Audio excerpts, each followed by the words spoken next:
नमस्कार दोस्तों, स्वागत करती हूँ आपका। चंदन नगर का राजा वंदन सिंह बहुत ही शक्तिशाली था। उसका राज्य भी धन धान्य से पूर्ण था। राजा की ख्याति दूर दूर तक फैली थी। एक बार चंदन नगर में एक ज्योतिषी पधारे। उनका नाम था भद्रशील।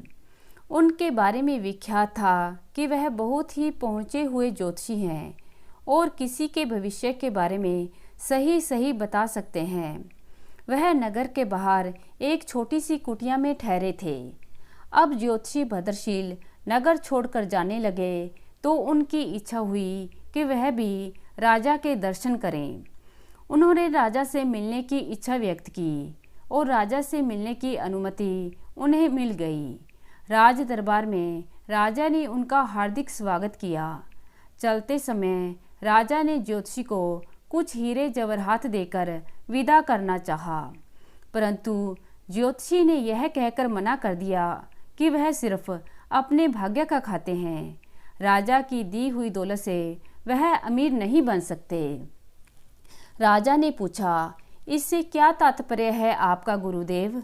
कोई भी व्यक्ति अपनी किस्मत और मेहनत से गरीब या अमीर होता है। यदि राजा भी किसी को अमीर बनाना चाहे तो नहीं बना सकता। राजा की दौलत भी उसके हाथ से निकल जाएगी। यह सुनकर राजा को क्रोध आ गया। गुरुदेव, आप किसी का हाथ देखकर यह बताइए कि उसकी किस्मत में अमीर बनना लिखा है या गरीब। मैं उसको उलट कर दिखा दूंगा। राजा बोले, ठीक है, आप ही किसी व्यक्ति को बुलाइए, मैं बताता हूँ उसका भविष्य और भाग्य। ज्योतिषी ने शांतिपूर्वक उत्तर दिया। राजा ने अपने मंत्री को चुपचाप कुछ आदेश दिया और कुछ ही क्षणों में एक सजा धजा नौजवान ज्योतिषी के सामने हाजिर था। ज्योतिषी भद्रशील ने ध्यान से उस व्यक्ति का माथा देखा, फिर हाथ देखकर कहा, यह व्यक्ति गरीबी में जन्मा है और जिंदगी भर गरीब ही रहेगा। इसे खेतों और पेड़ों के बीच कुटिया में रहने की आदत है और वहीं रहेगा। राजा वंदन सिंह यह सुनकर हैरत में पड़ गया और बोला, आप ठीक कहते हैं। यह सजा धजा नौजवान महल के राजसी वस्त्र पहनकर आया है, परंतु वास्तव में यह महल के बागों की देखभाल करने वाला गरीब माली है। परंतु गुरुदेव, 1 वर्ष के भीतर मैं इसे अमीर बना दूंगा। यह जिंदगी भर गरीब नहीं रह सकता। राजा का घमंड देखकर ज्योतिषी ने कहा, ठीक है, आप स्वयं आजमा लीजिए, मुझे आज्ञा दीजिए। और ज्योतिषी भद्रशील चंदन नगर से चले गए। राजा ने अगले दिन माली दयाल को बुलाकर एक पत्र दिया और साथ में यात्रा करने के लिए कुछ धन दिया। फिर उससे कहा, यहाँ से 100 कोस दूर बालीपुर में मेरे परम मित्र भानु प्रताप रहते हैं, वहाँ जाओ और यह पत्र उन्हें दे आओ। यह सुनकर दयाल का चेहरा लटक गया। वह पत्र लेकर अपनी कुटिया में आ गया और सोचने लगा, यहाँ तो पेड़ों की थोड़ी बहुत देखभाल करके दिन भर आराम करता हूँ, अब इतनी गर्मी में इतनी दूर जाना पड़ेगा। परंतु राजा की आज्ञा थी, इसलिए अगले दिन सुबह तड़के वह चंदन नगर से पत्थर लेकर निकल गया। 2 गांव पार करते करते वह बहुत थक चुका था और धूप चढ़ने लगी थी। इस कारण उसे भूख और प्यास भी जोर से लगी थी। वह उस गांव में बाजार से भोजन लेकर एक पेड़ के नीचे खाने बैठ गया। अभी आधा भोजन ही कर पाया था कि उसका एक अन्य मित्र जो खेती ही करता था मिल गया। दयाल ने अपनी परेशानी अपने मित्र टीकम को बताई। सुनकर टीकम हंसने लगा, बोला, इसमें परेशानी की क्या बात है? राजा के काम से जाओगे तो खूब आवभगत होगी। तुम्हारी जगह मैं होता तो खुशी खुशी जाता। यह सुनकर दयाल का चेहरा खुशी से खिल उठा। तो ठीक है भैया टीकम, तुम ही यह पत्थर लेकर चले जाओ, मैं एक दिन यहीं आराम करके वापस चला जाऊंगा। टीकम ने खुशी खुशी वह पत्थर ले लिया और 2 दिन में बाली नगर पहुंच गया। वहां का राजा भानु प्रताप था।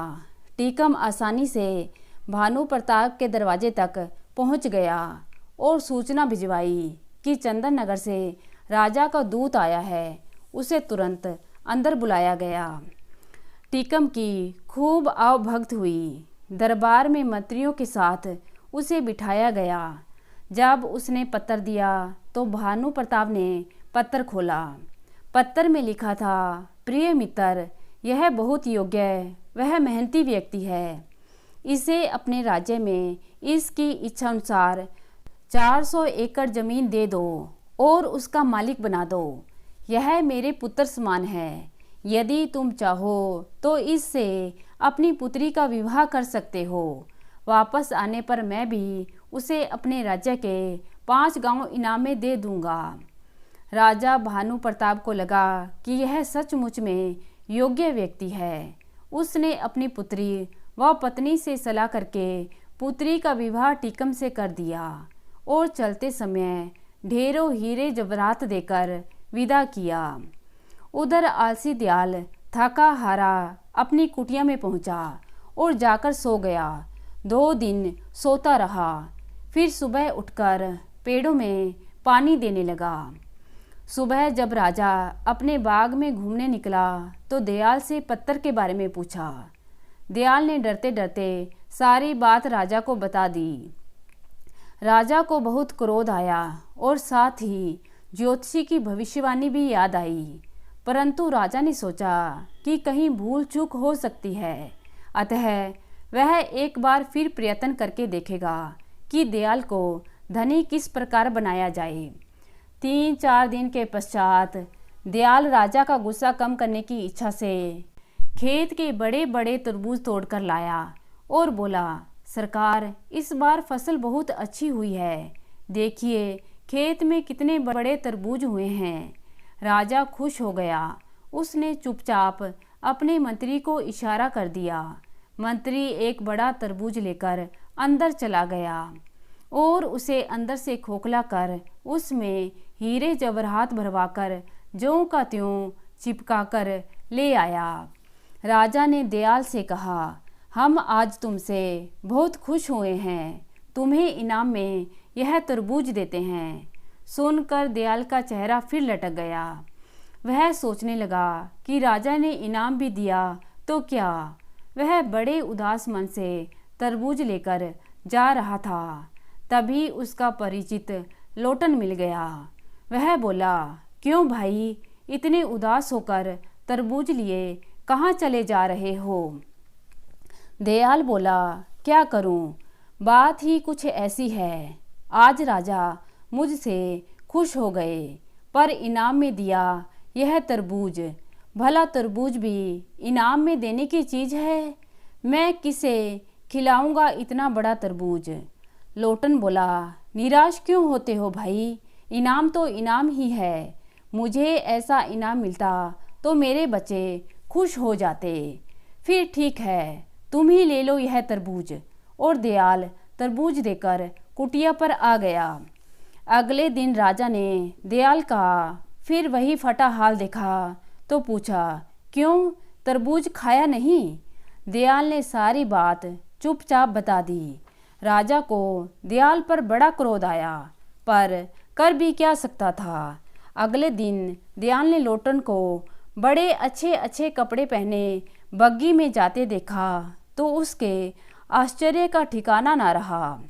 दयाल ने अचानक धनी बनने का राज लोटन से पूछा तो उसने तरबूज का किस्सा बता दिया। सुनकर दयाल हाथ मलकर रह गया। तभी उसने देखा कि किसी राजा की बारात सी आ रही है। उसने पास जाकर पता किया तो पता लगा कि कोई राजा अपनी दुल्हन को ब्याह कर ला रहा था। ज्यों ही उसने राजा का चेहरा देखा, उसके हाथों के तोते उड़ गए। उसने देखा कि राजसी सवारी पर टीकम बैठा था। अगले दिन टीकम से मिलने पर उसे पत्थर की सच्चाई पता लगी। परंतु अब वह कर भी क्या सकता था। राजा ने भी किस्मत के आगे हार मान ली और सोचने लगा, ज्योतिषी ने सच ही कहा था, राजा भी गरीब को अमीर नहीं बना सकता यदि उसकी किस्मत में गरीब रहना ही लिखा है। तब राजा ने ज्योतिषी भद्रशील को बहुत ढूंढवाया पर उनका कहीं पता ना लगा। तो दोस्तों, कैसी लगी आज की कहानी? उम्मीद करती हूँ कहानी को पसंद करेंगे। अगर अच्छी लगे तो लाइक करना मत भूलिएगा। धन्यवाद।